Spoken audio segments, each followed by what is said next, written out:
Hi future doctors.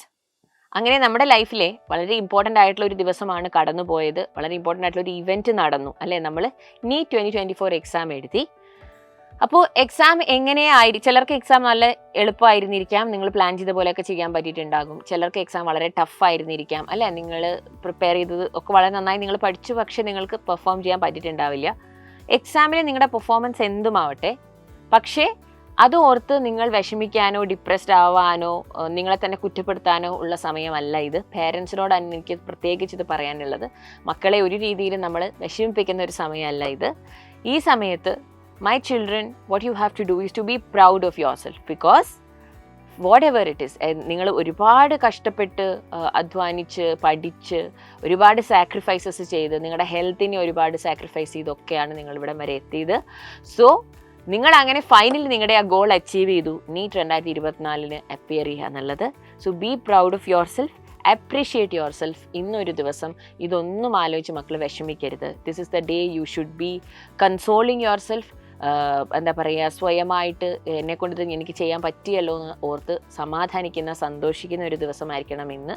കാരണം ഇത് കഴിഞ്ഞിട്ട് ഇതിൻ്റെ റിസൾട്ട്സ് എന്താകും, ഞാൻ ചെയ്തത് മാറിപ്പോയി, തെറ്റിപ്പോയി, എനിക്ക് പെർഫോം ചെയ്യാം, അതൊക്കെ ഇത് കഴിഞ്ഞ് വരുന്ന കാര്യങ്ങളാണ്. അപ്പം അത് നമുക്ക് പതുക്കെ ഫിഗർ ഔട്ട് ചെയ്യാം. And also my children, for those of you whose exam went very bad, like നിങ്ങളുടെ എക്സാം വളരെ മോശമായി തോന്നി ഉള്ളവരോട് എനിക്ക് പറയാനുള്ളത്, NEET is not the end of your life. അതായത് ഈ ഒരു ഇത് നിങ്ങളുടെ ലൈഫിൻ്റെ നിങ്ങളുടെ ലൈഫിനെ നിങ്ങൾ തന്നെ ഇമ്പ്രൂവ് ചെയ്യാൻ, നിങ്ങളുടെ ക്വാളിറ്റി ഓഫ് ലിവിങ് ഇമ്പ്രൂവ് ചെയ്യാൻ വേണ്ടി നിങ്ങൾ തന്നെ നിങ്ങൾക്ക് കൊടുക്കുന്ന ഒരു അവസരമാണ് അല്ലേ. ഈ എക്സാം എഴുതിയാൽ എനിക്ക് നല്ലൊരു കോഴ്സ്, നല്ല കോളേജിൽ പഠിക്കാം, എനിക്ക് നല്ലൊരു മെഡിക്കൽ കരിയറിൽ കയറാം. അപ്പോൾ നിങ്ങളതിന് നിങ്ങളുടെ ബെസ്റ്റ് കൊടുത്തു, നിങ്ങൾ ട്രൈ ചെയ്യുന്നു. ഇതുപോലെ life will give S many chances. അതായത് ഈ ഒരു കാര്യം, ഒരൊറ്റൊരു എക്സാം മാത്രമല്ല. ഓക്കെ, നമുക്ക് നീറ്റ് വേണമെങ്കിൽ ഇനിയും എഴുതാം, ഇത് തന്നെയാണ് നിങ്ങൾക്ക് വേണ്ടതെങ്കിൽ ഇനിയും നമുക്ക് ടൈം എടുത്ത് പ്രിപ്പയർ ചെയ്യാം. So your life is very big children. ഇനിയും നമുക്ക് ഒരുപാട് അവസരങ്ങൾ വരും. അപ്പോൾ അത് ഓർക്കുക. പിന്നെ എന്താണെന്ന് വെച്ചാൽ, നിങ്ങൾ പലരും പല വിഭാഗത്തിൽപ്പെട്ടവരായിരിക്കും. ചിലർ ഒരു വർഷം ഫുള്ളായിട്ട് ഇതിനു വേണ്ടി പഠിച്ച് റിപ്പീറ്റ് ചെയ്ത് എഴുതിയവരുണ്ടാവും. 2-3 വർഷമായിട്ട് നിങ്ങൾക്ക് ആഗ്രഹിച്ച കോളേജിൽ കയറാൻ വേണ്ടി, നിങ്ങളുടെ ഫേവറേറ്റ് കോളേജിൽ കയറാൻ വേണ്ടി, ആ സ്കോറിൽ എത്താൻ വേണ്ടി റിപ്പീറ്റ് ചെയ്ത് പഠിക്കുന്നവരുണ്ടാവും. അതൊന്നും അല്ല, +2 കഴിഞ്ഞ് ജസ്റ്റ് വെറുതെ ഒരു എക്സ്പീരിയൻസിന് വേണ്ടി ഒന്നും പഠിക്കാതെ ഈ എക്സാമിൻ്റെ പാറ്റേണൊക്കെ ഒന്ന് അറിയാൻ വേണ്ടിയിട്ട് ജസ്റ്റ് പോയി ഒന്ന് എഴുതി നോക്കിയവരും ഉണ്ടാകും. ഓക്കെ, നിങ്ങളിതിൽ ഏത് ഗ്രൂപ്പിൽപ്പെട്ട ആളാണെങ്കിലും നിങ്ങൾ കഷ്ടപ്പെട്ടിട്ടുണ്ടെങ്കിൽ ചിൽഡ്രൻ, നിങ്ങളുടെ ഹാർഡ് വർക്ക് ഒരിക്കലും വേസ്റ്റ് ആവില്ല. Some point in your life ആ ഹാർഡ് വർക്ക് നിങ്ങൾക്ക് ഫ്രൂട്ട്ഫുൾ ആയിട്ട് വരും, നിങ്ങൾക്കതൊരു പോസിറ്റീവ് ഇമ്പാക്റ്റ് ആയിട്ട് വരും. ഓക്കെ, അപ്പോൾ hard work will never go waste. അതെൻ്റെ മക്കൾ ഓർക്കുക. പിന്നെ ഇനി അങ്ങോട്ടുള്ളത് എന്തെന്നുള്ളത് നമുക്ക് തീരുമാനിക്കാം. ഇന്ന് തന്നെ മക്കൾ പോയിട്ട് ഉടനെ തന്നെ ആൻസർ കീ നോക്കുക, മാച്ച് ചെയ്ത് നോക്കുക. ശരിയാണ്, നിങ്ങൾ നമ്മുടെ ക്വസ്റ്റ്യൻ ഡിസ്കഷനൊക്കെ കാണുന്നുണ്ടാകും.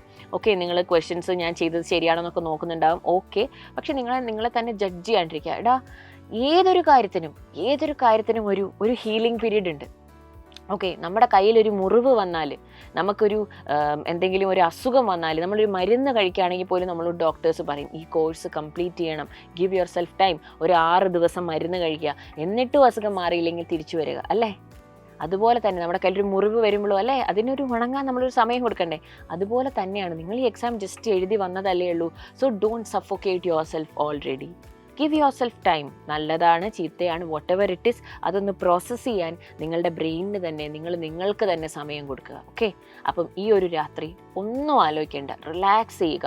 നിങ്ങളുടെ ഗോൾ അച്ചീവ് ചെയ്തു, നിങ്ങൾ നീറ്റ് എക്സാം എഴുതി, ബാക്കി നമുക്ക് വരുന്നിടത്ത് വെച്ച് നോക്കാം. അടിപൊളിയായിട്ട് എൻ്റെ മക്കൾ എൻജോയ് ചെയ്യുക. ഓക്കെ, ഇതുവരെ നിങ്ങൾ ഹാർഡ് വർക്ക് ചെയ്തു, ഈ ഒരു രാത്രി സന്തോഷമായിട്ട് കിടന്ന് ഉറങ്ങണം. ഓൾസോ നല്ല പോലെ എന്താ പറയുക, സെൽഫ് അപ്രിസിയേഷൻ ചെയ്യണം. നിങ്ങളുടെ ചുറ്റുമുള്ളവർ നിങ്ങളെ അപ്രിസിയേറ്റ് ചെയ്യുന്നുണ്ടാവുന്നതാണ് എൻ്റെ വിശ്വാസം. ഇല്ലെങ്കിൽ you appreciate yourself my children. പിന്നെ മക്കളൊരു കാര്യം ഓർമ്മിക്കുക, സക്സസ് എന്ന് പറയുന്നത് ഒരിക്കലും നമുക്ക് ഓവർനൈറ്റ് വന്നു ചേരുന്ന ഒന്നല്ല. മേ ബി നമ്മൾ ഓവർനൈറ്റ് വൈറലാവാം, ഫേമസ് ആവാം അല്ലേ. പക്ഷെ ഒരു അൾട്ടിമേറ്റ് സക്സസ് എന്ന് പറയുന്നത് ഒരുപാട് കാലത്തെ ഹാർഡ് വർക്കിനും സാക്രിഫൈസസിനും ശേഷം, അതായത് ഒരുപാട് പ്രാവശ്യം ഫെയിൽ ചെയ്ത് വീണ് തോറ്റാണ് എല്ലാവരും അൾട്ടിമേറ്റ് സക്സസ്സിലേക്ക് എത്തുന്നത്. അപ്പോൾ അതൊന്ന് മനസ്സിൽ വെക്കുക. ബാക്കി എന്താണെന്ന് വെച്ചാൽ ഇനി അങ്ങോട്ടുള്ള കാര്യം നമുക്ക് ഫിഗർ ഔട്ട് ചെയ്യാൻ നമുക്ക് സമയമുണ്ട്, നമുക്ക് ആലോചിച്ച് തീരുമാനങ്ങൾ എടുക്കാം. അപ്പോൾ മക്കൾ ഇപ്പോൾ പോസിറ്റീവായിട്ടിരിക്കുക, ഈ ഒരു മൊമെൻറ്റ് നിങ്ങൾ എൻജോയ് ചെയ്യുക, പീസ്ഫുൾ ആയിട്ടിരിക്കുക. ബാക്കി നമുക്ക് ഫിഗർ ഔട്ട് ചെയ്യാം. കൂടെ മാം ഉണ്ട്. Throughout this journey I will be with you. പിന്നെ സൈലം ഉണ്ട്, ഞങ്ങളെല്ലാവരും ഉണ്ട്. അപ്പോൾ മക്കളെല്ലാവരും പോസിറ്റീവായിട്ട് ഇരിക്കുക. So by.